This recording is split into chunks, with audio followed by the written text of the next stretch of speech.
El árbol de la colina, escrito por Howard Phillips Lovecraft y Duane W. Rimmel.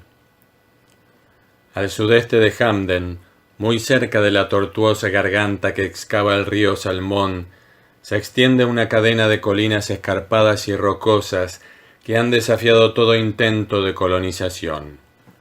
Los cañones son demasiado profundos, los precipicios demasiado escarpados como para que nadie, excepto el ganado, visite el lugar. La última vez que me acerqué a Hamden, la región, conocida como el infierno, formaba parte de la reserva del bosque de la Montaña Azul. Ninguna ruta comunica este lugar inaccesible con el mundo exterior, y los montañeses dicen que es un trozo del jardín de su majestad Satán, trasplantado a la tierra. Una leyenda local asegura que la zona está hechizada, aunque nadie sabe exactamente por qué. Los lugareños no se atreven a aventurarse en sus misteriosas profundidades y dan crédito a las historias que cuentan los indios, antiguos moradores de la región, acerca de unos demonios gigantes venidos del exterior que habitaban en estos parajes. Estas sugerentes leyendas estimularon mi curiosidad. La primera, y gracias a Dios, última vez que visité aquellas colinas, tuvo lugar en el verano de 1938, cuando vivía en Hamden con Constantin Teunis. Él estaba escribiendo un tratado sobre la mitología egipcia, por lo que yo me encontraba solo la mayoría del tiempo. A pesar de que ambos compartíamos un pequeño apartamento en la calle Beacon que miraba a la infame casa del pirata, construida por Exeter Jones hacía 60 años.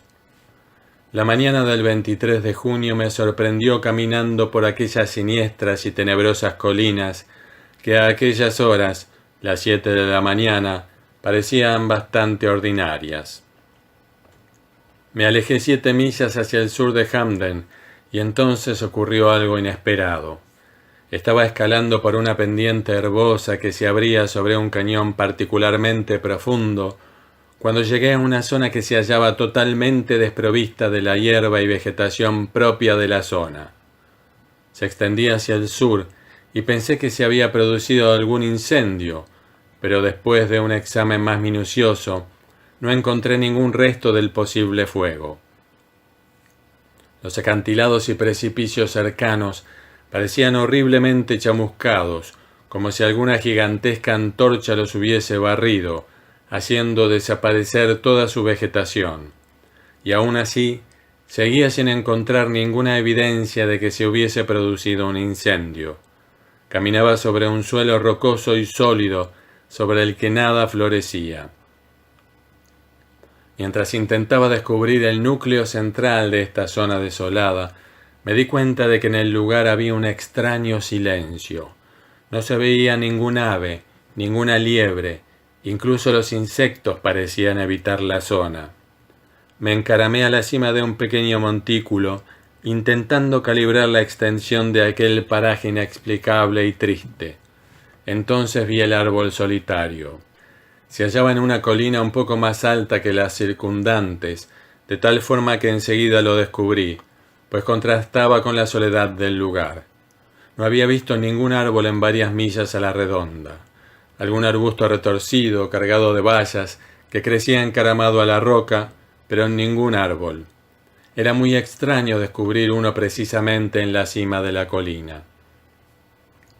Atravesé 2 pequeños cañones antes de llegar al sitio. Me esperaba una sorpresa. No era un pino, ni un abeto, ni un almés. Jamás había visto en toda mi existencia algo que se le pareciera, y gracias a Dios jamás he vuelto a ver uno igual. Se parecía a un roble más que a cualquier otro tipo de árbol. Era enorme, con un tronco nudoso que medía más de 1 metro de diámetro y unas inmensas ramas que sobresalían del tronco a tan solo unos pies del suelo. Las hojas tenían forma redondeada y todas tenían un curioso parecido entre sí. Podría parecer un lienzo, pero juro que era real. Siempre supe que era, a pesar de lo que dijo Teunis después. Recuerdo que miré la posición del sol y decidí que eran aproximadamente las 10 de la mañana, a pesar de no mirar mi reloj. El día era cada vez más caluroso, por lo que me senté un rato bajo la sombra del inmenso árbol. Entonces me di cuenta de la hierba que crecía bajo las ramas. Otro fenómeno singular si tenemos en cuenta la desolada extensión de tierra que había atravesado. Una caótica formación de colinas, gargantas y barrancos me rodeaba por todos sitios, aunque la elevación donde me encontraba era la más alta en varias millas a la redonda.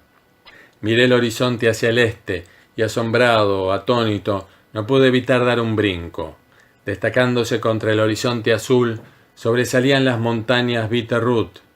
No existía ninguna otra cadena de picos nevados en 300 kilómetros a la redonda de Hamden. Pero yo sabía que a esta altitud no debería verlas. Durante varios minutos contemplé lo imposible. Después comencé a sentir una especie de modorra. Me tumbé en la hierba que crecía bajo el árbol. Dejé mi cámara de fotos a un lado, me quité el sombrero y me relajé, mirando al cielo a través de las hojas verdes. Cerré los ojos. Entonces se produjo un fenómeno muy curioso, una especie de visión tenue y nebulosa, un sueño diurno, una ensoñación que no se asemejaba a nada familiar. Imaginé que contemplaba un gran templo sobre un mar de cieno, en el que brillaba el reflejo rojizo de 3 pálidos soles. La enorme cripta o templo tenía un extraño color, medio violeta, medio azul. Grandes bestias voladoras surcaban el nuboso cielo, y yo creía sentir el aletear de sus membranosas alas. Me acerqué al templo de piedra, y un portalón enorme se dibujó delante de mí. En su interior, unas sombras escurridizas parecían precipitarse, espiarme, atraerme a las entrañas de aquella tenebrosa oscuridad. Creí ver 3 ojos llameantes en las tinieblas de un corredor secundario y grité lleno de pánico. Sabía que en las profundidades de aquel lugar acechaba la destrucción, un infierno viviente peor que la muerte. Grité de nuevo. La visión desapareció. Vi las hojas y el cielo terrestre sobre mí. Hice un esfuerzo para levantarme. Temblaba. Un sudor gélido corría por mi frente. Tuve unas ganas locas de huir, correr ciegamente alejándome de aquel tétrico árbol sobre la colina. Pero deseché estos temores absurdos y me senté tratando de tranquilizar mis sentidos. Jamás había tenido un sueño tan vívido, tan horripilante. ¿Qué había producido esta visión? Últimamente había leído varios de los libros de Teunis sobre el antiguo Egipto. Venía la cabeza y decidí que era hora de comer algo. Sin embargo, no pude disfrutar de la comida. Entonces tuve una idea. Saqué varias instantáneas del árbol para mostrárselas a Teunis, seguro de que las fotos lo sacarían de su habitual estado de indiferencia. A lo mejor le contaba el sueño que había tenido. Abrí el objetivo de mi cámara y tomé media docena de instantáneas del árbol. También hice otra de la cadena de picos nevados que se extendía en el horizonte. Pretendía volver y las fotos podrían servir de ayuda. Guardé la cámara y volví a sentarme sobre la suave hierba. ¿Era posible que aquel lugar bajo el árbol estuviera hechizado? Sentía pocas ganas de huir. Observé las curiosas hojas redondeadas. Cerré los ojos. Una suave brisa meció las ramas del árbol, produciendo musicales murmullos que me arrullaban. Y de repente vi de nuevo el pálido cielo rojizo y los 3 soles, las tierras de las 3 sombras. Otra vez contemplaba el enorme templo. Era como si flotase en el aire, un espíritu sin cuerpo explorando las maravillas de un mundo loco y multidimensional. Las cornisas inexplicables del templo me aterrorizaban, y supe que aquel lugar no había sido jamás contemplado ni en los más locos sueños de los hombres. De nuevo aquel inmenso portalón bostezó delante de mí, y yo era atraído hacia las tinieblas del interior. Era como si mirase el espacio ilimitado. Vi el abismo, algo que no puedo describir en palabras, un pozo negro, sin fondo, lleno de seres innominables y sin forma, cosas delirantes, salvajes, tan sutiles como la bruma de Shambhala. Mi alma se encogió, tenía un pánico devastador. Grité salvajemente, creyendo que pronto me volvería loco.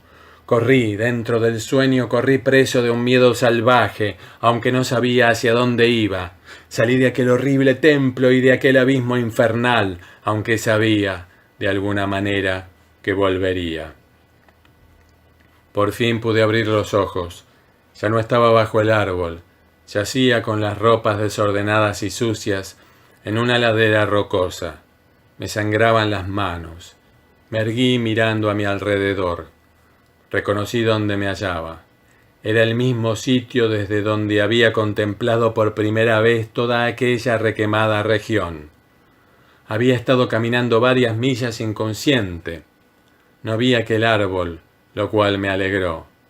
Incluso las perneras del pantalón estaban vueltas, como si me hubiese estado arrastrando parte del camino. Observé la posición del sol. Atardecía. ¿Dónde había estado? Miré la hora en el reloj. Se había parado a las 10:34.